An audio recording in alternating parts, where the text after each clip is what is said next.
Hello, my food mood friends. Welcome back to Chandra's Ascendant Odyssey.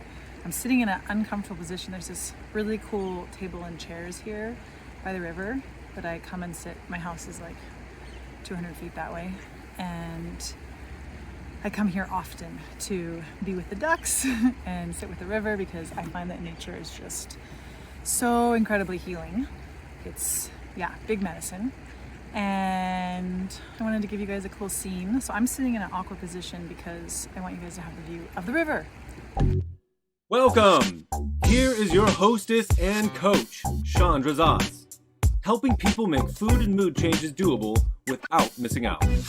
Go ahead, high five that like button, subscribe and share while you're there. And I thought it was fitting to do a video outside with one of the biggest medicines that I find is nature. Of course, food is also very important medicine.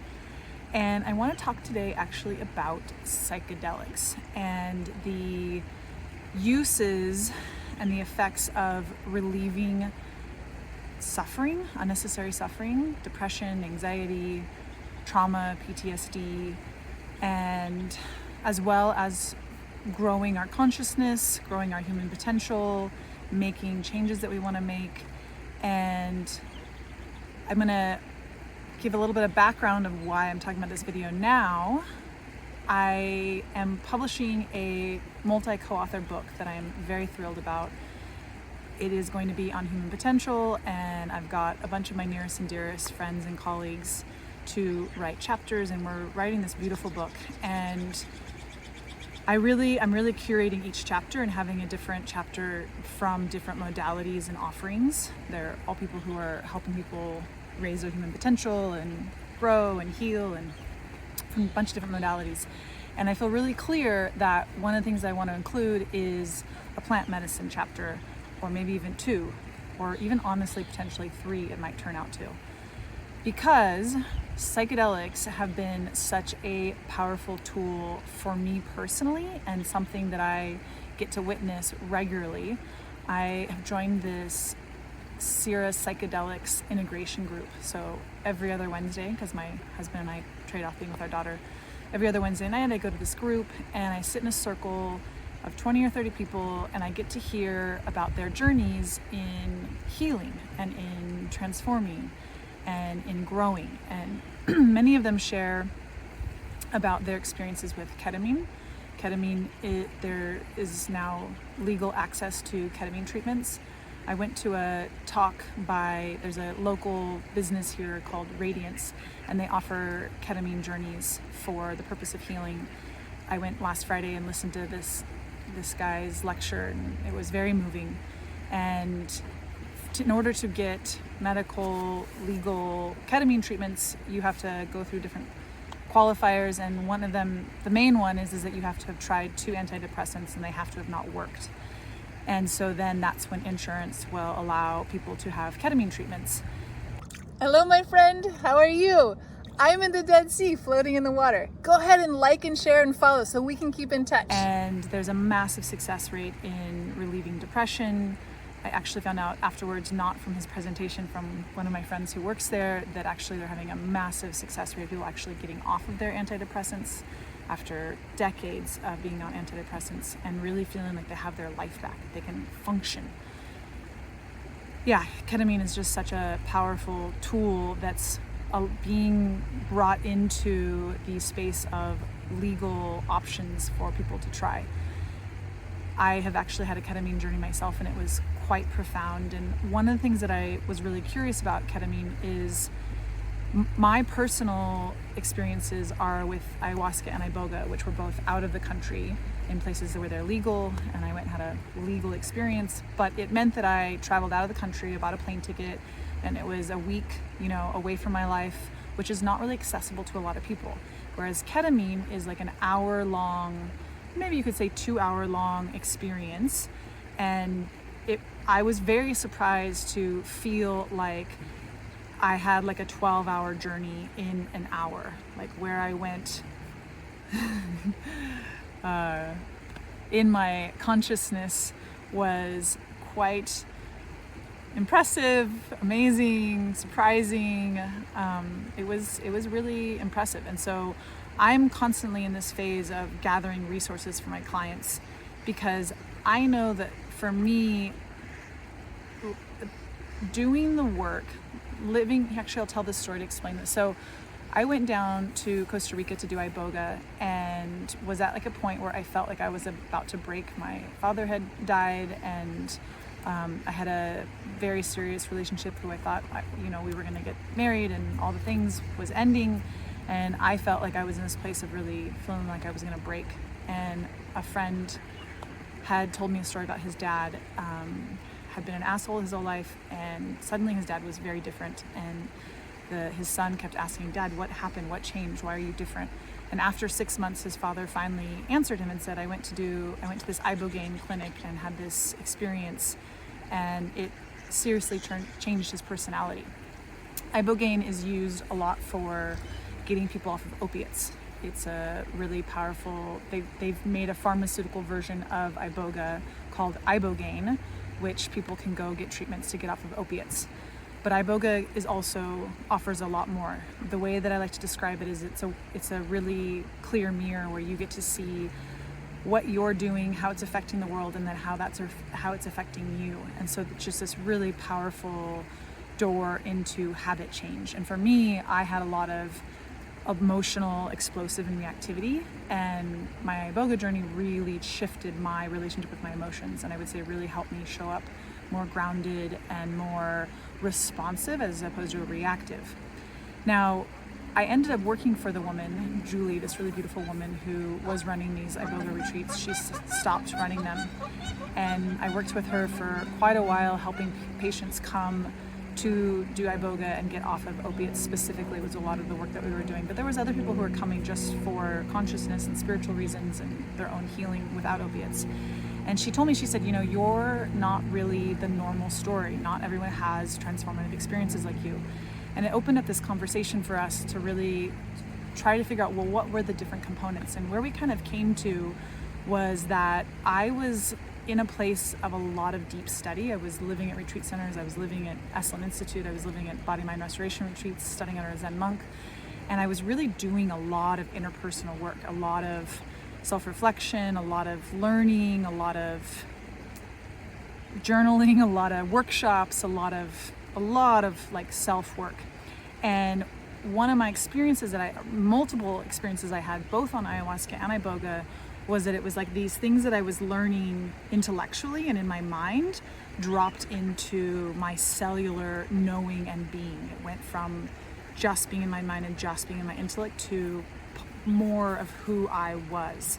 And so I actually have built my program, my 6-month Food and Mood program, with the vision that I want to bring in plant medicine as a part of my program. And whether that's just that I'm an integration person that helps people before and after, like look at the things that they want to work on, study, practice, and then use the plant medicine, whatever, I think that for everyone there's different medicines are useful and have access to and legal and all of those pieces.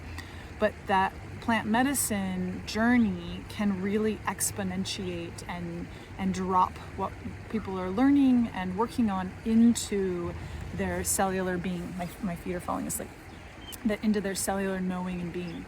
And so now this book is coming in, and I know that part of human potential is bringing in and plant medicine. And I feel one of my cousins is actually working on creating a pharmaceutical of psilocybin to treat anxiety and depression. And for me, it's just so, I have mixed feelings about a pharmaceutical of psilocybin, and there is validity, there is mainstream acceptance and acknowledgement of how psilocybin is really helping people with anxiety and depression. So we have ketamine that's helping people with depression and PTSD and trauma. We have psilocybin. We have, Ibogaine that's helping people get off of opiates. I mean, ayahuasca, which there's a lot of research on helping like veterans with their PTSD.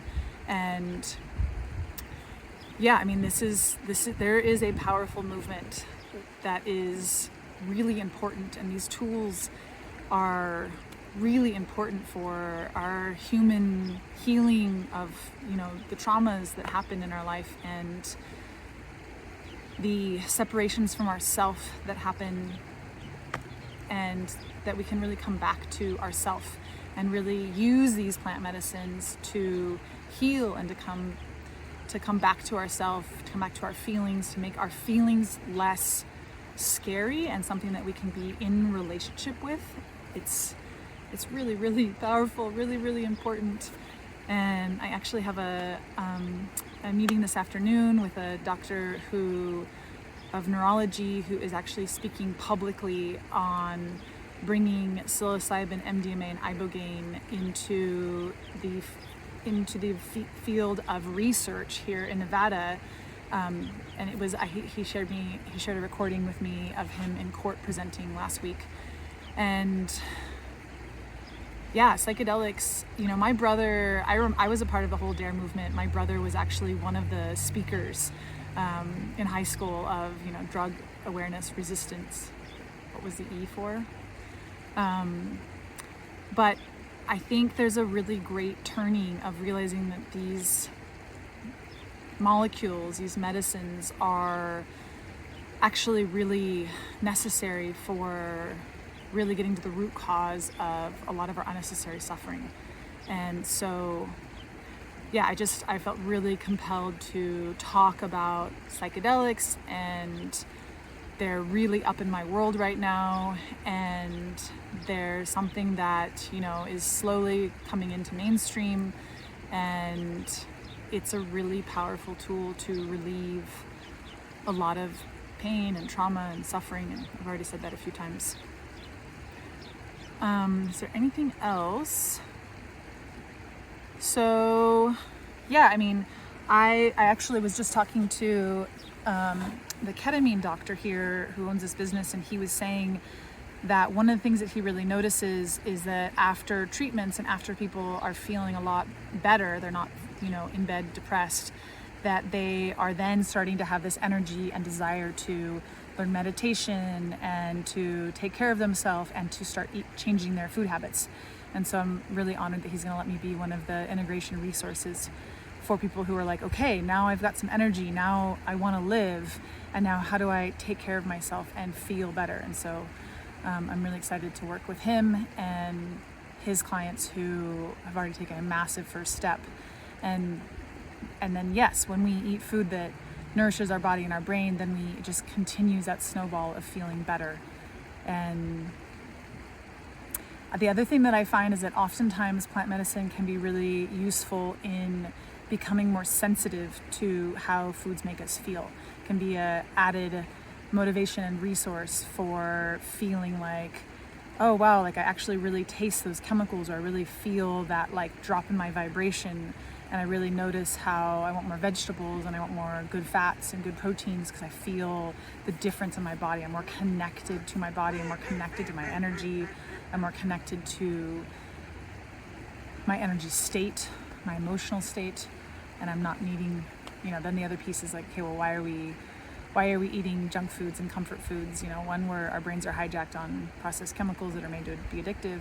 But the other really big reason is that don't know how to deal with our stress or our uncomfortable emotions, and our culture teaches us we'll just eat or shop or scroll, and they're not real solutions. They're temporary band-aids that actually make us feel more off.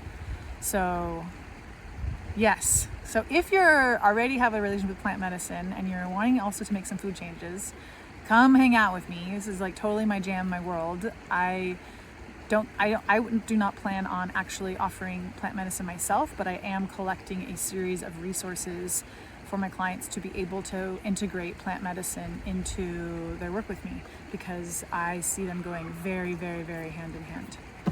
So on that note, I'm going to sign off. I got a book today, but I really wanted to get this video out and open the conversation on psychedelics. If you want, I have a couple long articles where I share my Iboga and my Ayahuasca experience. If you would like to go look at those, I will put a link in my blog post where this video is, and you can check out those articles where I talk a lot more about my experiences, but they were really helpful for me. in conjunction with already doing a lot of work. One-offs aren't, they're not magic pills. Like, we still have to do the work before and after to actually make the changes. Okay.